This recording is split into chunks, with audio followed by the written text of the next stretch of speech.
Ja nepotrebujem ženu. Nie je lepšie samému.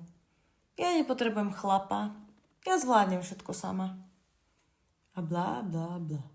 Ako kvôli čomu?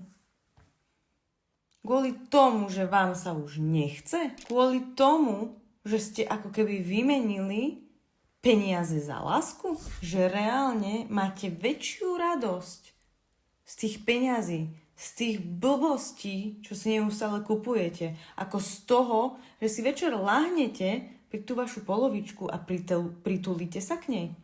A že časom sa zoberiete a vytvoríte spolu rodinu?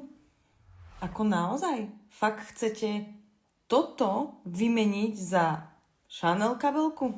Alebo Agi, alebo podobné blbosti? Ako úprimne vám poviem, niekedy sa fakt ani tým chlapom nečudujem, že určitým spôsobom už strácajú záujem o niektoré ženy. Ale zase samozrejme, keď vidím určitých chlapov, tak zase chápem ženy, čiže je to ako keby 50/50. Jednoducho nikdy nemôžete povedať, že za to môžu ženy, alebo za to môžu muži. Hej? Máme tu platformy, ktoré nás neskutočným spôsobom ovplyvňujú a predpokladám, že väčšina z vás si to ani tak neuvedomuje, do akej miery to až zasahuje a potom vznikajú takéto názory.